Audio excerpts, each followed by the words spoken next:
이 시간 서로 앞뒤 좌우 양옆을 한번 바라보시면서 우리 이렇게 한번 선포했으면 좋겠습니다. 여호와께로 돌아갑시다. 우리 한번 선포하시죠. 여호와께로 돌아갑시다. 아멘. 제 주변에 여러 교회들 알고 있는데 주변의 교회들을 보면 요즘 여러분 다음 세대, 미래 세대가 무너져 가고 있죠. 그래서 미래 세대를 위해서 기도하십시오 라고 이야기를 해도 기도할 미래 세대가 없어서 기도하지 못하는 교회들이 진짜 많습니다. 교회가 여러분 예전에는 인원이 한 150명, 200명 되면 미래 세대들 중고등부 예를 들어서 한 20, 30명 정도는 확보가 됐었는데 제가 아는 교회는 작년부만 150명 넘는 교회인데 유초등부, 중고등부 자체가 없는 교회도 있습니다. 여러분. 제가 왜 이 말씀을 드리냐? 우리 여러분 젊은이들 이렇게 나왔잖아요. 다음 세대, 우리 미래 세대 젊은이들이 여러분들이 안 귀중하다는 말이 아닙니다. 여러분 다음 세대를 이어서 그 다음 우리의 미래를 이어서 이들이 예배 자리에 함께 와서 참석하고 예배 드리는 것 여러분 진짜 복된 일입니다. 그래서 여러분 우리가 중고등부 청년부 있죠. 저쪽을 향해서 우리 이렇게 한번 고백 한번 할까요? 두 손을 이렇게 펼치시고 얘들아 너희들을 축복하고 사랑한다 라고 한번 고백하시죠. 시작. 얘들아 너희들을 축복하고 사랑한다. 아멘. 보시면 비난 안 하시겠지만 애들 보시면 항상 밝은 얼굴로 맞이해 주시고 축복과 격려를 듬뿍 주시기를 축복합니다. 여러분 돈으로 좋은 집 살 수 있습니까? 살 수 있죠. 돈으로 좋은 집 살 수 있습니다. 그런데 행복은 살 수 없습니다. 맞습니까? 네. 맛있는 음식은 살 수 있지만 식욕은 못 살죠. 좋은 운동기구 여러분 살 수 있지만 건강은 살 수 없습니다. 아무리 돈으로 우리 몸을 치장한다 할지라도 우리 건강은 여러분 살 수 없는 겁니다. 그리고 여러분 아무리 아름다운 옷을 사고 머리를 다듬을 수는 있지만 젊음까지도 여러분 살 수 없는 겁니다. 제가 생각하는 아름다움의 기준이 있거든요. 우리 아이들은 이렇게 제가 중고등부 예배 시간 때 눈을 이렇게 똑바로 쳐다보면 막 이렇게 부끄러워해요. 저는 사랑스러워서 이렇게 보는 건데 여러분 아시겠지만 애들 너무 사랑스럽잖아요. 나이가 점점 들어감을 통하여서 아무리 치장하고 꾸미고 이쁘게 해도 젊음은 이길 수 없는 겁니다. 젊음이 가장 아름다운 거거든요. 우리 아이들 보면서 그런 생각 듭니다. 여러분 아무리 내가 치장하고 꾸미고 그것을 돈으로 사도 젊음까지는 절대 못 산다는 겁니다. 마찬가지로 여러분 돈을 주고 평안을 살 수 있을까요 여러분? 평안을 살 수 없습니다. 돈을 주고 살 수 없는 것이죠. 그래서 평안을 참된 안식을 원하는 사람들이 반드시 기억해야 될 중요한 원칙이 하나 있습니다. 여러분 그게 뭐냐면 평안은 절대로 외부로부터 주어지지 않는다는 겁니다. 외부에 대해 여러분 기대면 안 되는 겁니다. 창세기 보면 여러분 하와가 이미 에덴 동산의 모든 것을 다 가졌었죠. 에덴 동산 자체가 천국이었습니다. 하나님께서 만들어 놓으신 인간이 이 땅에서 살면서 모든 것을 누릴 수 있도록 혜택을 받을 수 있도록 어떤 것도 모자람이 없도록 채워 놓으신 곳이 에덴 동산이죠. 그런데 여러분 그럼에도 불구하고 그녀는 자기가 갖지 못했다고 생각한 한 가지가 있었습니다. 그게 뭐냐면 선악과입니다. 하나님이 먹지 말라라고 했던 동상 중앙에 있는 선악과를 그녀는 탐했던 것이죠. 그것은 보기에도 좋았습니다. 그리고 맛도 있을 것 같았죠. 유익할 것도 같았습니다. 이걸 먹으면 진짜 내가 하나님처럼 되겠다 싶었습니다. 아무리 보아도 지금보다 더 신나고 멋진 인생을 살게 해줄 것만 같았습니다. 이것이 그녀가 탐냈던 선악과였습니다. 그래서 주저하지 않고 어떻게 했습니까? 덥석 물었죠. 사탄의 유혹에 의해 덥석 물었습니다. 그렇다면 하와가 그렇게 예상하고 여러분 먹었다면 이 먹음을 통하여 선악과를 먹음을 통하여 여러분 무엇을 얻어야 될까요? 진짜 하나님처럼 되든지 지금 에덴 동산에 있는 삶보다 훨씬 행복한 삶을 살든지 어떤 것을 누려야 되죠. 그런데 여러분 이 선악과를 먹음으로 아담과 하와가 얻은 것이 여러분 무엇입니까? 원하는 좋은 결과를 여러분 얻었을까요? 그렇지 않죠. 기대했던 것과는 정반대의 결과를 얻었습니다. 그것이 무엇이냐? 생명을 잃었습니다. 불행이 시작됐습니다. 무엇보다 에덴 동산에 가득 찼던 평안, 하나님의 안식, 아담과 하와의 마음속에 넘쳐 흘렀던 평안과 안식을 완전히 잃어버리고 말았던 것이죠. 예전에는 하나님과의 친밀한 교제 속에서 하나님을 배움는 게 그들 가운데는 즐거움과 행복이었는데 이제는 하나님을 두려워하고 피합니다. 이것이 그들이 가졌던 행복의 결과였습니다.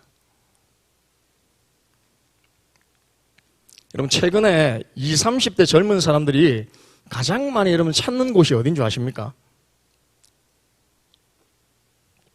어디겠습니까? 점집입니다. 점집. 서면의 태와 주디스, 제가 작년에 여름 때 한번 갔었는데 그 뒷면 후문에 보면 골목마다 이렇게 타로 점집이 있거든요. 젊은 청년들이 얼마나 줄을 서면서 거기서 타로 점 보려고 기다리고 있는지. 여러분, 왜 젊은 20, 30대 청년들이 점집을 찾아갈까요? 여러분, 방송에서도 수많은 무당들, 점 보는 사람들이 등장하죠. 이제는 여러분, 예전에는 그 사람들이 등장하는 것 자체가 우리 가운데 어색했는데 이제는 어색하지 않습니다. 당연한 것처럼 여겨집니다. 여러분, 왜 그럴까요? 왜 젊음으로 창창한 그 나이에 왜 점집을 찾아가서 자신의 모든 것을 묻고 구하고 할까요? 왜냐하면 여러분, 자신조차도 보장되지 않는 미래가 안 보이기 때문입니다. 미래가 안 보이기 때문입니다. 평안이 없기 때문입니다. 불안하기 때문입니다. 삶이 두렵고 불안하기 때문에, 평안이 보장되지 못하기 때문에 점집을 찾아가서 내 미래에 대해서 묻는 것이죠. 묻고 들음을 통해서 그나마 안식과 위로를 얻는 겁니다. 좋은 말을 해주면 그 속에서 평안을 찾고자 하는 것입니다. 사회가 불안할수록 이러한 운세 문화가 점점 번창하고 퍼지는 경향이 있다는 것이죠. 이 말이 무엇이냐면 여러분, 그만큼 불안이 짙게 깔려있는 세상에 저와 여러분들이 살고 있는 겁니다. 여러분, 문화의 엄청난 혜택을 누리고 있고 현대적인 문명이 점점 발전해가는 이 사회 속에서 여러분, 오히려 우리는 더 행복을 누려야 되는데, 마음의 평안이 찾아와야 되는데 그렇지 않다는 겁니다. 오히려 우리의 마음은 더 불안합니다. 우리의 미래를 보장받지 못합니다. 우리가 어디로 갈지를 알지 못한다는 것이죠. 여러분, 이 불안이라는 것은 한 번만으로 영원히 해결되는 문제가 아닙니다. 언제든지 재발할 가능성을 이 불안이라는 것은 가지고 있다는 것입니다. 그래서 한때는 하나님의 은혜를 받아 마음의 평안을 누리던 사람들도 자기도 모르는 순간 불안에 사로잡힌 삶을 살아가기도 한다는 것이죠. 여러분 아시다시피 우리가 예수를 믿는다고 해서 우리의 불안이 사라집니까? 그렇지 않죠. 우리의 두려움이 여러분 사라집니까? 삶에 있는 두려움, 불안, 초조 이런 게 사라집니까? 그렇지 않습니다, 여러분. 오히려 더 심각하게 찾아올 때도 있다는 겁니다. 그렇기 때문에 중요한 것은 무엇이냐? 우리가 하나님 앞에 하나님 불안을 없애주십시오. 내 삶 속에 불안이 찾아오지 않게 하십시오. 라는 기도를 드리는 것보다 이 불안의 문제를 해결함에 있어서 매우 중요한 것은 여러분 무엇이냐? 불안을 지속적으로 처리할 수 있는 능력을 저와 여러분들이 갖추는 겁니다. 불안을 어떻게 처리할 수 있는가? 불안이 찾아올 때에 반드시 불안은 우리 가운데 찾아오는데 두려움은 엄습하는데 그것을 어떻게 우리가 처리하는가? 그 능력을 우리가 가지는 것이 소유하는 겁니다. 지속적으로 불안을 처리할 수 있는 능력의 소유 여부에 따라서 우리는 불안한 삶에 끌려다닐 수도 있고 불안을 극복하며 마음의 평안을 누리며 살 수 있기 때문입니다. 제가 여러분들에게 질문하겠습니다. 스스로 이야기하십시오. 그렇다면 오늘 저와 여러분은 마음과 영혼이 참 평안 가운데 여러분 있습니까? 어떤 문제가 다가와도 흔들리지 않고 믿음을 유지할 만큼 견고한 마음의 평안을 여러분 유지하고 계십니까? 지속적으로 내 가운데 불안이 찾아온다 할지라도 지속적으로 그 불안을 처리할 능력을 여러분 가지고 계십니까? 오늘 본문에는 어렵고 힘든 사명이 주어졌음에도 불구하고 끝까지 흔들림 없이 믿음의 길을 달려간 우리가 잘 아는 이스라엘의 뛰어난 지도자, 리더였던 모세를 소개하고 있죠. 민수기 여러분 12장 3절은 모세를 이렇게 소개하고 있습니다. 우리 다 같이 한번 읽어보겠습니다. 시작. 여러분 이 말이 무엇이냐? 여기서 온유함이라는 어떤 뜻이냐면 자기를 낮추다, 괴롭힘을 당하다 이런 뜻도 있습니다. 겸손하다 이런 뜻입니다. 여러 가지 의미가 섞여 있거든요. 그러므로 모세가 온유했다라는 말을 종합적으로 우리가 해석하면 이런 말이 되는 겁니다. 자신을 비방하는 소리에 대항하지 않고 자신의 감정을 억제하며 오히려 자신을 돌아보고 묵묵히 참아내면서 하나님의 은혜의 뜻을 기다렸다라는 의미로 우리가 받아들일 수 있다는 것이죠. 이게 무엇이냐? 온유함이라는 겁니다. 그렇다면 여러분, 오늘 본문을 통해 모세가 어떤 상황에서도 흔들림 없이 마음의 평안을 지킬 수 있었던 이유, 수많은 문제 어려운 가운데서도 하나님이 주시는 안식과 은혜를 경험할 수 있었던 이유가 무엇이겠습니까? 먼저 여러분 24절입니다. 24절 우리 다 같이 한번 읽어보도록 하겠습니다. 24절입니다. 시작.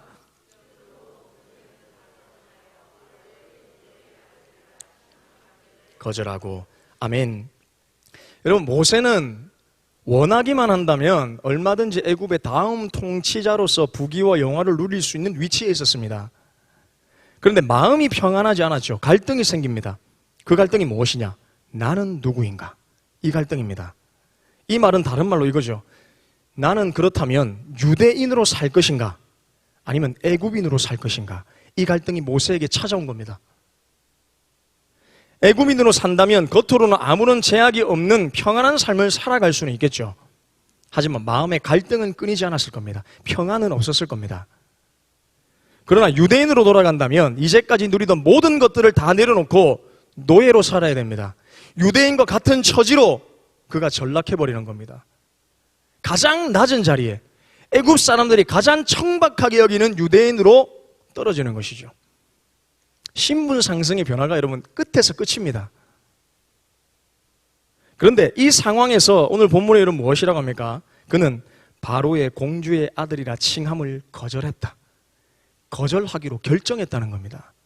거절당한 것이 아니라, 공주에게 거절당한 것이 아니라, 바로에게 니는 왕자가 아니다라고 거절당한 것이 아니라, 너는 이제부터 유대인으로 살아라라고 거절당한 것이 아니라 자기가 스스로 유대인으로 살 것으로 결정했다는 겁니다. 선택했다는 겁니다. 모세는 즉 자신의 신분을 받아들인 겁니다. 다른 얘기로 하자면 정체성을 받아들인 겁니다. 나는 누구인가? 나는 어디에 속했는가? 더 이상 애굽 사람인 것처럼 가장하지 않기로 결정했다는 것이죠. 눈앞에 펼쳐진 보장된 육신의 안락을 위한 부귀 영화를 버리고 진정한 마음의 평화를 얻고자 어떤 삶을 택하느냐? 유대인의 삶을 택한 겁니다. 그렇게 함으로 마음의 갈등을 극복하고 평안을 얻을 수 있었다는 것이죠. 인간의 구원뿐 아니라 삶도 역시 마찬가지입니다. 전적으로 이 모든 것이 여러분 누구에게 달려있느냐? 하나님의 은혜에 달려 있습니다. 이 사실 여러분 믿으십니까? 인간은 자신의 힘을 믿어서도 안 되고 둘러싸고 있는 상황을 보고 두려워해서도 안 됩니다. 성경은 그걸 우리 가운데 이야기하고 있는 겁니다. 그래서 하나님 말씀하시죠. 두려워하지 마라. 놀라지 마라. 내가 너와 함께 한다. 인간은 그래서 오로지 여러분 어떻게 창조되었느냐? 하나님만을 바라보면서 믿음 안에 사는 것입니다. 그렇지만 중요한 것은 하나님의 뜻을 받아들이고 받아들이지 않고는 누구에게 달려있느냐? 저와 여러분에게 달려있는 겁니다. 그러므로 여러분 우리는 날마다 결정합니다. 이 시간도 결정하셔야 됩니다. 내가 하나님을 믿음으로 바라보며 기도할 것인가? 내가 믿음으로 바라보며 하나님의 말씀을 붙드실 것인가? 그걸 결정하고 선택해야 된다는 것이죠. 하나님이 우리 가운데 말씀을 주셔도, 기도할 수 있는 어떤 상황과 환경을 주셔도 우리가 그것을 선택하지 않으면 은혜는 부어지지 않는 겁니다, 여러분. 즉 예수 그리스도 안에서 특별한 존재로 살 것인지 말 것인지 결정해야 된다는 것이죠. 그리고 우리가 그리스도인으로 살기로 결정하는 순간 우리는 어떻게 해야 되느냐? 모든 것을 하나님께 맡기고 살기로 결정하는 그 순간 하나님의 평강이 저와 여러분의 마음과 생각을 반드시 여러분 사로잡을 것입니다. 이 사실을 여러분 믿으시기를 축복합니다. 이어서 25절과 26절입니다. 다 같이 한번 읽어보겠습니다. 시작.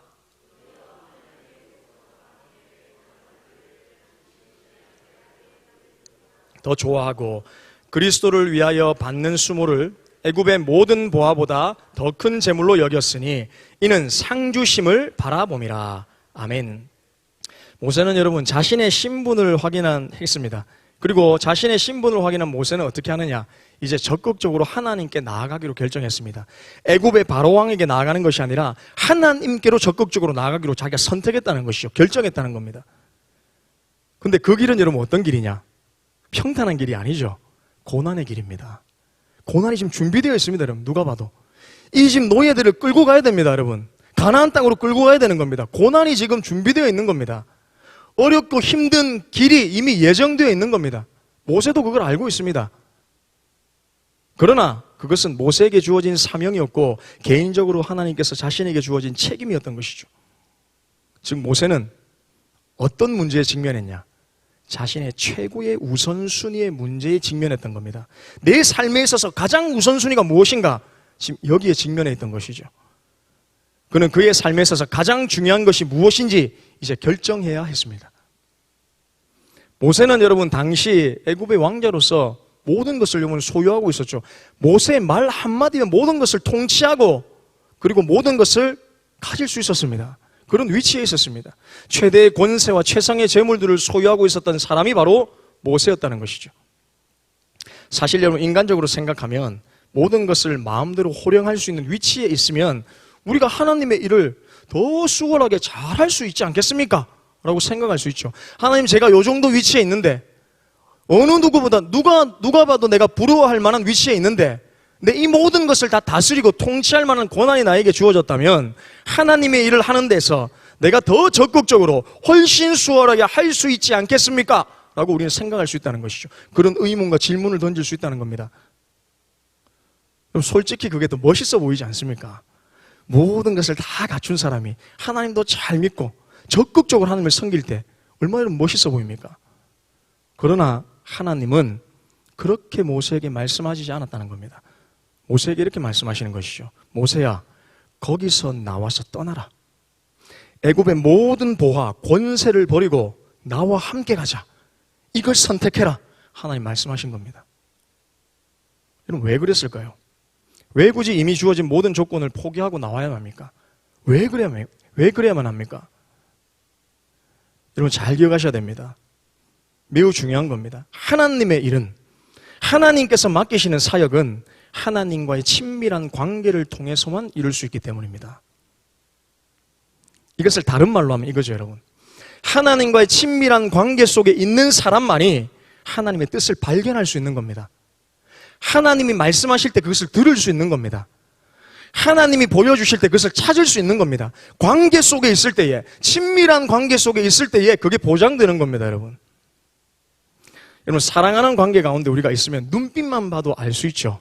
눈빛만 딱 봐도 지금 우리 남편이 어떤 행동을 하려고 하는지, 어떤 마음을 품고 있는지, 우리 아내가 어떤 행동을 하려고 하는지 다 알 수 있다는 겁니다. 사랑하는 관계 가운데 있으면 그것이 여러분 드러나게 되어 있습니다. 왜냐? 친밀하니까요. 그 사람의 속성을 알고 있기 때문입니다. 습관을 알고 있기 때문입니다. 여기서 우리가 기억해야 할 것은 하나님의 관계를 회복하는 것이 세상 그 어떤 일보다 더 중요하고 가치 있고 시급한 문제라는 것을 오늘 본문을 통해, 모세를 통해 우리 가운데 하나님 말씀하고 있는 겁니다. 사랑하는 성도 여러분, 무너진 관계를 회복하십시오. 하나님께 더 가까이 나아가시기를 축복합니다. 삶에서 즐거움을 누리는 것 여러분 절대 잘못된 건 아닙니다. 하나님 우리 가운데 쾌락을 주신 겁니다. 쾌락 허락하셨습니다. 그것이 하나님을 섬기는 것보다 앞서지 않는 한 그것이 결코 잘못된 것이 아니죠. 우리가 영화도 보기도 하죠. 맛있는 것을 먹기도 합니다. 커피숍에 들려서 저런 사람들과 이야기를 나누기도 하죠. 이런 즐거움과 삶을 통하여 누리는 쾌락과 즐거움은 하나님께서 우리 가운데 허락하신 것입니다. 그러나 여러분 이 세상은 쾌락에 빠진 세상입니다. 즉 이 말이 무엇이냐면 쾌락에 빠진 사회에서 우리가 살고 있다는 겁니다. 세상이 우리 가운데 던지는 메시지가 있거든요. 그것이 꼭 진리인 것처럼 우리를 유혹합니다. 그 메시지가 그럼 무엇이냐면 이런 거죠. 너는 오직 단 한 번뿐인 생을 살고 있다. 그러므로 이 땅에서 이 세상에서 모든 것을 즐기고 쾌락을 즐기는 것이 좋다. 한 번뿐인 인생이다. 마음껏 즐기라. 당신의 일을 해라. 기분 좋은 대로 하며 살아라. 이것이 여러분 세상이 우리 가운데 주는 쾌락의 메시지입니다. 하나님을 섬기는 것보다 쾌락을 즐기는 것이 더 좋다고 유혹하는 것이죠. 우선순위가 뒤바뀌는 겁니다. 그러나 여러분 세상의 쾌락, 부귀, 명예, 권세는 끝이 있습니다. 그것은 잠시 잠깐 누릴 수 있는 것입니다.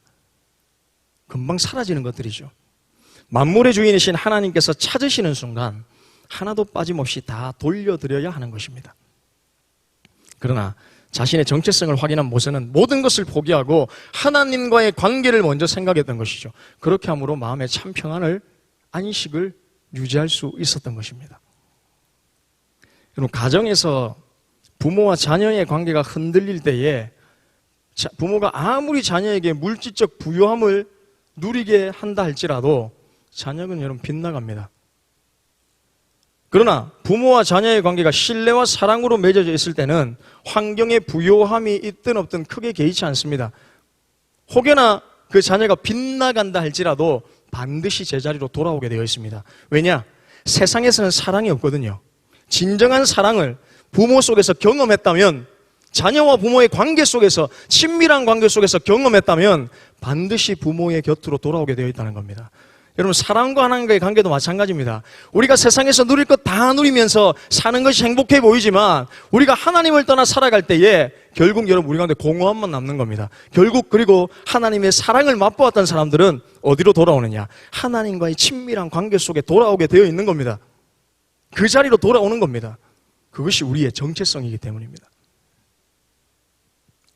즉, 관계의 깨어짐, 부모를 통한 안정감과 신뢰, 사랑을 경험하지 못한 자녀들은 그로 인해 상처가 고스란히 전가되어서 외적인 갈등과 삶의 문제로 나타나죠. 그래서 우리는 더 좋은 환경이었다면 내가 이러지 않았을 텐데 라는 환경적인 문제만을 절대 탓할 수 없다는 겁니다. 하나님 우리를 그렇게 만드셨습니다.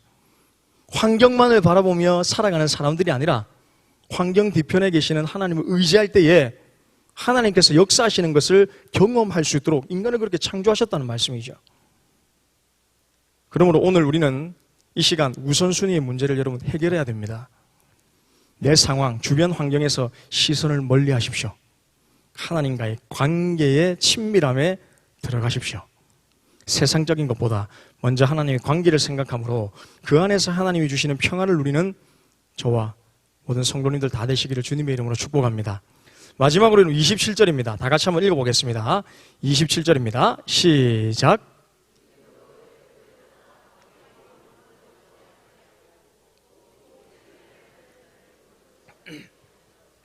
아멘. 여러분, 고진감래라는 말이 있죠. 사자성어 중에. 직역하면 이런 겁니다. 쓴 것이 다하면 단 것이 온다. 고생 끝에 낙이 온다는 겁니다. 실컷 고생만 한 끝이 아니라 고생 후에 낙이 온다는 겁니다. 그래서 여러분, 성경이 우리 가운데 전하는 진리가 있죠. 십자가가 없는 영광은 없다. 고통 없이는 아무것도 얻지 못하는 겁니다. 희생 없이는 얻지 못하는 겁니다. 그리스도의 십자가의 피 흘리심, 희생이 있었기 때문에 우리가 소망을 가지고 그분의 부활에 참여할 수 있고, 우리가 이 세상의 끝이 아니라 하나님의 그 영광스러운 보좌에 함께 나아가 영원한 삶을 살 수 있다는 것을 누릴 수 있다는 것이죠. 모세가 어렵고 힘든 사명의 길을 가면서도 끝까지 마음의 평화를 유지할 수 있었던 비결은 여러분 마지막으로 무엇이냐면 인내했기 때문입니다. 모세가 여러분 그렇다면 그렇게 인내할 수 있었던 여러분 무엇일까요? 오늘 27절에서 성경은 이렇게 말씀하죠. 믿음으로 보이지 않는 하나님을 보는 것 같이 하며 참았기 때문이다. 믿음으로 보이지 않는 하나님을 믿는 것 같이 하며 참아냈다는 겁니다. 즉 여러분, 이 말이 무엇이냐? 자기가 노력해서 인내한 것이 아니라 그래 한 번만 더 참자, 조금만 더 참자, 이게 아니라 하나님을 바라봄으로 믿음으로 인내했다는 겁니다. 내가 인내하는 것과는 다른 차원이 다른 수준인 것이죠. 믿음으로 인내한 겁니다. 여러분, 우리가 구약 성경을 보면 이스라엘 백성들이 남유다가 BC 586년경에 바벨론에 의해서 멸망하게 됩니다. 예루살렘이 완전 폐허가 됩니다. 그리고 나서 하나님의 말씀대로 70년간의 바벨론 포로 생활이 시작되죠. 70년 후에 돌아오리라. 그리고 나서 1차 스룹바벨, 2차 에스라, 3차 느헤미야를 필두로 해서 이스라엘 백성들이 3차 귀환을 합니다. 하나 둘씩 귀환하게 됩니다. 그때 여러분, 느헤미야서를 보면 예루살렘이 폐허가 되었다는 소식을 느헤미야가 딱 듣게 됩니다. 마음이 너무 아픈 거예요. 그래서 느헤미야가 기도합니다. 예루살렘의 회복을 위해 자신이 쓰임받게 해달라고 하나님께 기도합니다. 하나님이 부르셨다는 사실을 믿고 기도하면서 믿음으로 이 사안을 준비합니다. 아무것도 지금 진행된 사항이 없는데 느헤미야는 믿음으로 이 사안을 지금 준비하고 있는 겁니다. 하나님 나를 부르셨다. 예루살렘의 회복을 위해서 나를 부르셨다. 내가 믿음으로 기도하는 겁니다. 보이지 않지만 기도하는 것이죠. 그리고 하나님께서 느헤미야의 기도 응답하셨습니다. 어떻게 하셨냐? 그 당시에 바사왕 아닥사스다의 마음을, 그 왕의 마음을 부드럽게 하셔서 느헤미야에게 복을 빌도록 하셨을 뿐만 아니라 그 사업에 예루살렘 성전 성벽 재건에 필요한 모든 물품을 제공하도록 아닥사스다 왕을 통해 제공하셨다는 것이죠. 말도 안 되는 일이 일어난 겁니다. 예루살렘의 회복을 위해 모든 준비를 마치고 귀환하여 그래서 느헤미야는 이스라엘 백성들과 무너진 성벽 재건에 온 힘을 다 쏟아붓습니다. 그런데 그때 무너진 성벽을 보수하는 가운데에 예상치도 못한 어려움을 맞이하게 됩니다. 주변의 대적들이 끊임없이 성벽의 재건을 방해하는 겁니다. 어떻게 방해했느냐? 이스라엘을 위협하기도 하고 말도 안 되는 모함으로 느헤미야를 죽이려고 하기도 하고 또 느헤미야와 함께 만나서 암살을 시도하려는 계획을 정하기도 합니다. 느헤미야는 지혜로 자기의 분별력으로 말미암아 빠지지 않았습니다.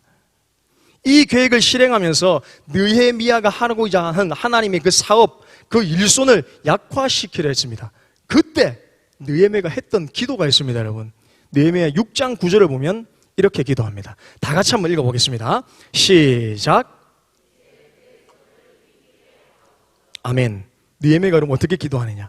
이 상황과 어려움 가운데서 느헤미야가 했던 기도, 이제 하나님 내 손을 힘있게 하십시오 라고 기도했다는 것이죠. 그는 어렵고 힘든 상황에서 낙심하거나 절망한 것이 아니라 오히려 하나님께 나아가 하나님 내 손에 오히려 더 큰 힘을 부어주십시오. 내가 하나님께 부름받았다는 사실을 믿습니다. 그렇기 때문에 내가 절망하거나 낙심하지 않고 하나님께서 베푸시는 힘으로 말미암아 이 성벽 재건의 사업을 내가 끝내길 원합니다 라고 느헤미야가 고백했다는 겁니다. 오히려 힘을 달라고 기도했다는 것이죠. 하나님 원망하지 않았습니다. 하나님 왜 예상치도 못한 일들이 발생합니까?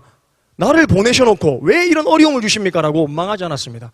오히려 믿음으로 하나님을 바라보면서 힘을 주십시오. 하나님 내가 이 일을 완수할 수 있도록 힘과 능력을 주십시오 라고 기도했다는 것이죠.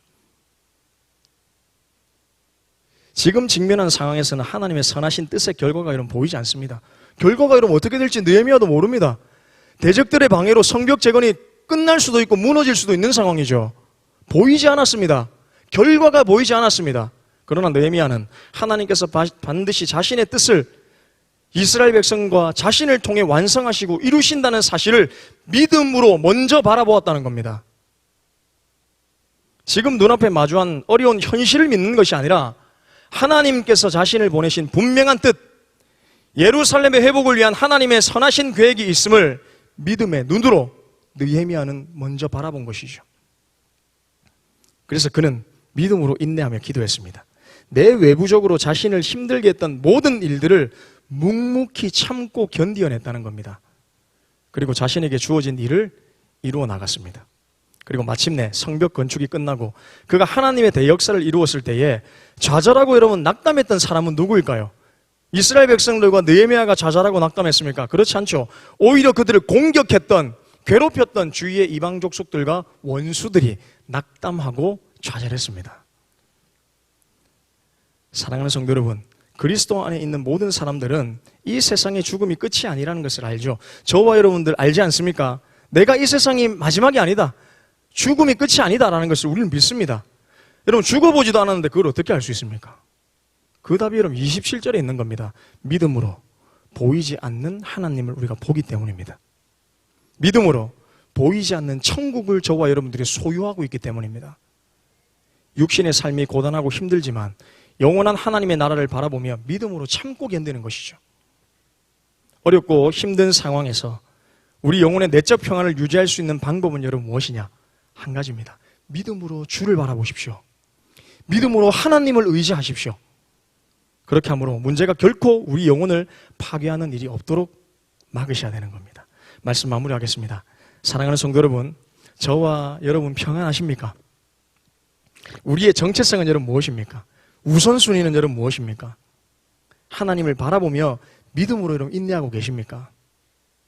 예수 그리스도 안에서 저와 여러분들의 정체성을 분명히 하시기를 축복합니다.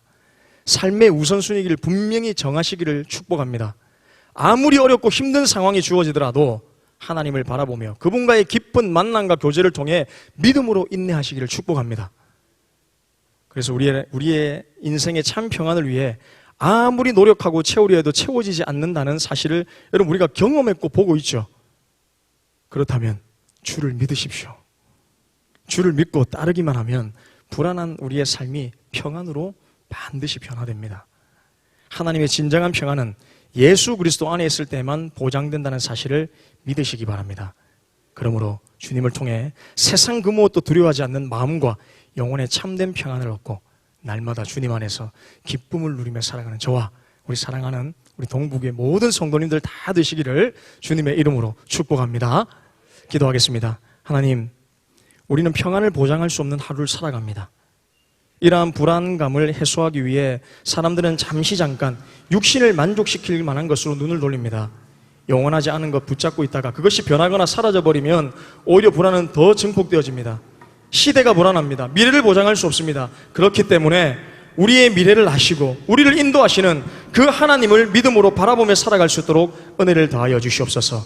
예수 그리스도 안에 있는 참 평안을 우리가 누리며 연약한 나를 넘어뜨리는 수많은 불안 요소들이 있지만 그럼에도 불구하고 믿음의 눈을 들어 주를 볼 수 있도록 역사하여 주시옵소서. 우리의 인생에 있어서 반드시 우선적으로 선택해야 하는 예수 그리스도와의 관계에 흔들림 없이 그 관계를 선택하며 살아갈 수 있도록 주님 축복하여 주시옵소서. 감사합니다. 예수님의 이름으로 기도합니다.